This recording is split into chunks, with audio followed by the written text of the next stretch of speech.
Em janeiro foi divulgado no portal do Grupo Dignidade os dados do relatório anual de mortes e violências contra pessoas LGBTs. Mas, curiosamente, a mídia não tem repercutido esses dados. Vamos dar uma olhada? Em 2022 ocorreram 256 mortes violentas contra pessoas LGBTs, o que representa uma queda de 18,9% em relação ao ano anterior.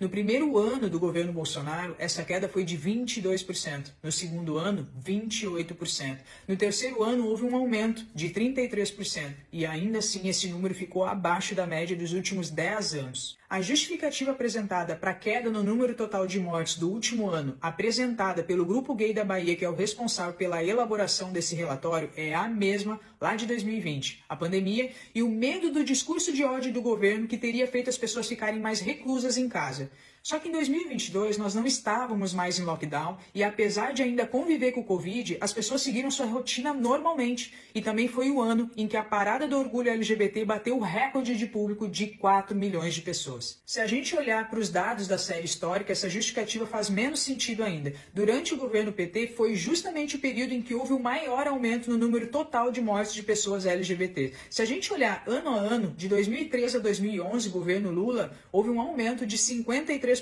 no número total de mortes, enquanto de 2019 a 2022, governo Bolsonaro, houve uma queda de 28,5%.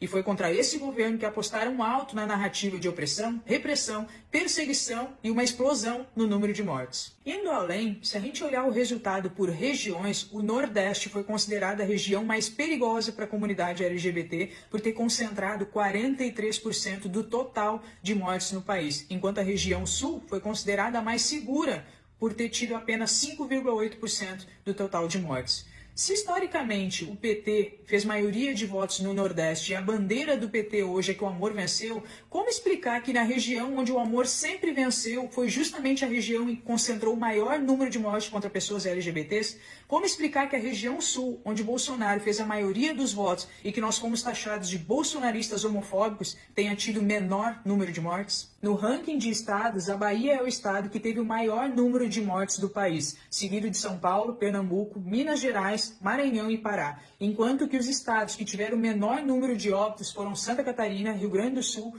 Roraima e Rondônia. Reparem que na região em que o Lula fez a maioria de votos, justamente nos dois estados em que Bolsonaro foi a maioria, foi também onde teve o menor número de óbitos de pessoas LGBT. Diante desses dados, uma pergunta é inevitável. Por que, afinal de contas, a mídia não está repercutindo esses dados? Será que é porque eles contradizem totalmente a narrativa construída ao longo dos últimos 4 anos? Eu sempre faço questão de dizer, se os brasileiros fossem uma nação unida, nós jamais permitiríamos um governo feito PT, principalmente por todo o tempo que eles se mantiveram no poder. Mas essa é justamente a estratégia esquerdista.